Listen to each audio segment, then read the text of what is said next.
네, 안녕하세요. 우리 꺾은선 그래프를 그려볼까요? 수익책 문제 풀도록 하겠습니다. 수익책 74쪽과 75쪽 풀도록 할게요. 자, 가로와 세로에 필요한 내용을 적었습니다. 우리 꺾은선 그래프 그리는 방법을 설명하는 내용인데요. 그리고 눈금 하나의 크기를 정하고 점을 찍고 그 점들을 선분으로 연결하면 그게 바로 꺾은선 그래프 그리는 방법이었습니다. 마지막으로 기온의 변화, 제목까지 적어주면 됐죠. 근데 이 첫 번째, 두 번째, 세 번째, 네 번째, 다섯 번째 이 순서대로 꼭 할 필요는 없어요. 이 순서를 바꿔도 아무 문제가 없습니다. 자, 그러면 한번 문제를 보면서 꺾은선 그래프를 직접 그려볼게요. 하루 동안 학교 누리집에 방문한 사람 수를 조사하여 나타낸 표를 꺾은선 그래프로 나타내려고 합니다. 물음에 답해 볼게요. 일단 시각이 나와 있어요. 오전 9시부터 오후 7시까지 있고요. 방문자 수가 나와 있습니다. 10명부터 30명. 네. 16명 많아졌다가 작아졌다가 하네요. 자, 1번. 꺾은선 그래프의 가로에 시각을 쓴다면 세로에는 무엇을 써야 할까요? 이거 너무 쉽잖아요. 자, 이 둘 중에 한 개를 적어야 되는데 이미 가로에 시각을 적었대요. 그러면 남아있는 방문자 수를 적으면 되겠죠. 여기다가 방문자 수 적으면 됩니다. 방문자 수. 친절하게 여기 단위가 적혀 있어요. 명. 세로 눈금 한 칸의 크기는 얼마로 하는 게 좋을까요? 자, 일단 잘 보세요. 물결선이 일단 없고요. 그렇다면 방문자 수가 가장 많을 때가 몇 명인가요? 보면은 여기 있네요. 30명까지는 나타낼 수 있어야 돼요. 그러면 우리 10명, 20명, 30명 이렇게 하면은 우리 눈금을 거의 다 쓰면서 꺾은선 그래프를 그릴 수가 있겠죠. 그래서 큰 눈금을 10명, 20명, 30명으로 정하고요. 그러면 작은 눈금은 자동적으로 하나, 둘, 셋, 넷, 5칸 가서 10명이 되니까 5로 나눠주면 되겠죠. 그래서 5, 2, 10. 그래서 작은 눈금은요. 한 칸의 크기가 2가 돼요. 2명, 4명, 6명, 8명, 10명 되는 거죠. 자, 그러면 우리 했네요. 여기에는 방문자 수하고요. 방문자 수. 그리고 여기는 10명, 20명, 30명. 작은 눈금은 2, 4, 다시요.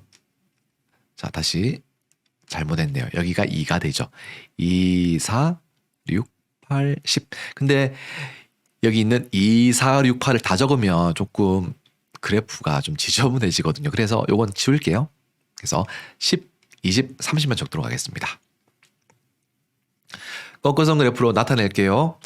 자, 나타내 봅시다. 그러면 일단은 가로에 적을 내용 적었고요. 세로에 적을 내용 적었습니다. 자, 그리고 난 다음에 우리 뭐 하면 될까요? 이제 점을 찍어주면 되겠죠.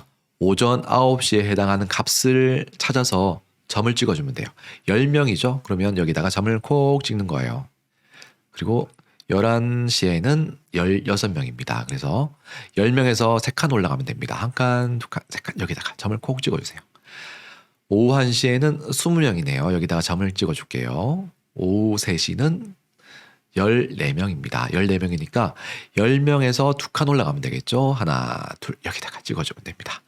오후 5시는 10명. 여기다 점 찍어주고요. 오후 7시는 30명이네요. 여기다 점 찍어주면 됩니다. 자, 그 다음에 이 점들을 어떻게 하면 돼요? 선분으로 연결시켜주면 되죠. 이렇게 연결시켜주면 됩니다.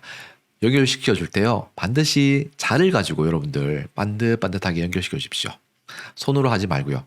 간혹 가다가 이런 친구들 있습니다. 여기서부터 연결하는 사람도 있어요. 이거는 잘못된 거예요, 여러분들. 요거는 이렇게 연결하면 안 됩니다. 여기에는 보면은 왜냐면은 이런 거예요.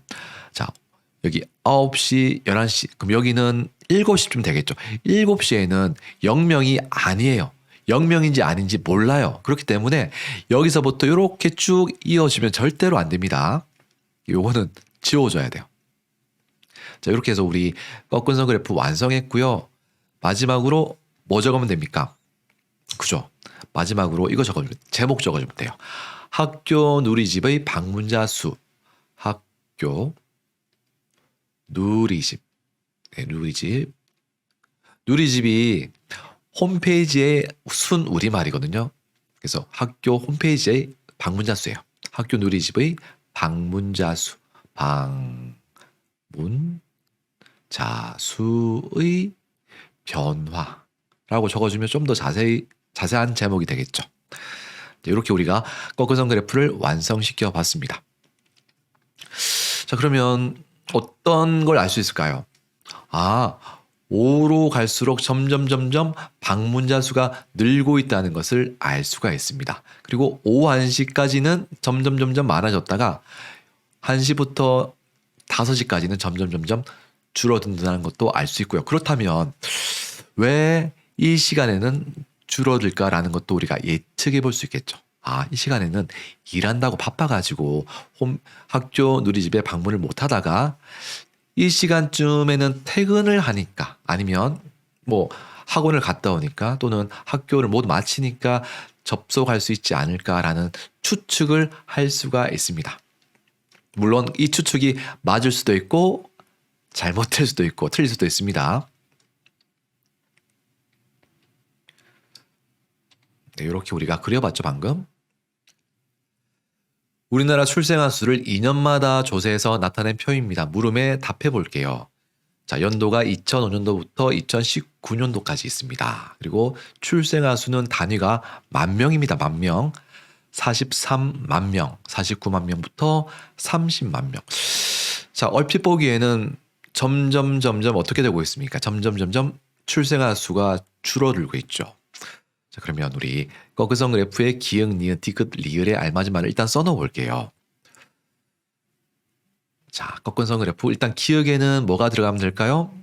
친절하게 여기 연도가 적혀 있어요. 그렇기 때문에 여기 세로에는 출생아 수, 만 명을 적어주면 되겠죠. 자, 그리고 디귿에는 연도, 리을에는 우리나라 출생아 수의 변화라고 적어주면 좋을 것 같습니다. 수의 변화. 표에서 출생아 수의 단위는 몇 명인가요? 단위 여기 있었어요. 단위 여기 만 명. 출생아 수를 몇 년마다 조사하고 있습니까? 몇 년마다 조사하고 있습니까, 여러분들? 2005년, 2007년, 2009년 이식 차이가 나죠. 이식 차이가 나고 있습니다. 그래서 2년마다 조사하고 있어요. 거그선 그래프를 완성해 볼게요.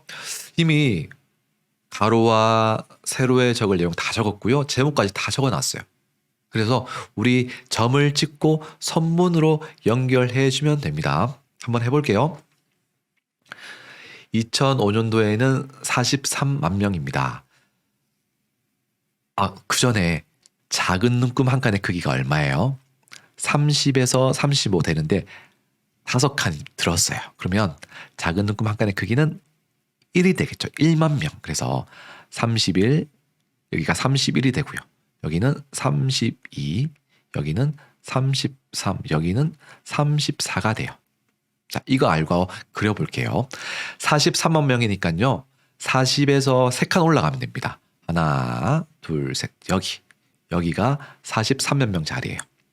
2007년도는 49만 명. 50에서 하나 내려오면 되겠죠. 그래서 49만 명 여기가 되고요. 44만 명, 2009년도는 44만 명입니다. 45만 명에서 한 칸 내려오면 됩니다. 2011년도는 47만 명.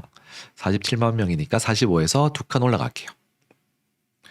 2013년도는 43만 명. 43만 명이니까 45에서 2칸을 내려와도 되고 40에서 3칸을 올라가도 괜찮아요. 2015년도는 43만 명. 똑같네요. 2013년도와 똑같습니다. 2017년도는 35만 명 여기 있습니다. 2019년도는 30만 명이에요. 여기. 자, 이제 이 점들을 선문으로 연결시켜주면 됩니다. 이렇게 연결시켜주면 돼요. 반드시 자를 가지고 반듯하게 연결시켜 주십시오. 손으로 찍찍하면 안 돼요. 이렇게. 잠시만요. 선생님이 잘못 표시했네요. 여기가 아니고 점을 잘못 표시했어요. 점을 여기 찍어준 게 아니고요. 여기다 찍어줘야 됐어요. 그래서 여기다가 30만 명. 네. 여기에는 숫자가 연도가 없어요. 그래서 여기 찍어주면 안 되고요.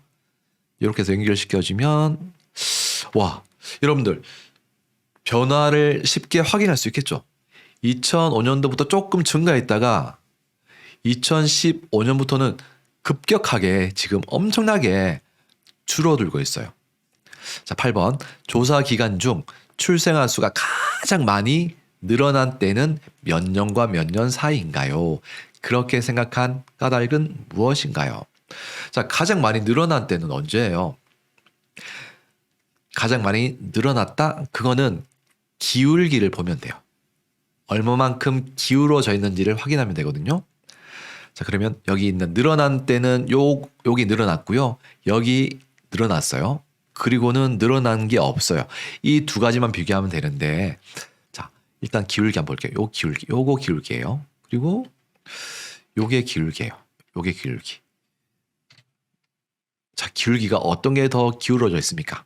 빨간색이 훨씬 더 기울어져 있죠. 그래서 2005년도와 2007년도 사이에 가장 많이 출생아 수가 늘어났어요. 그래서 2005년도와 2007년도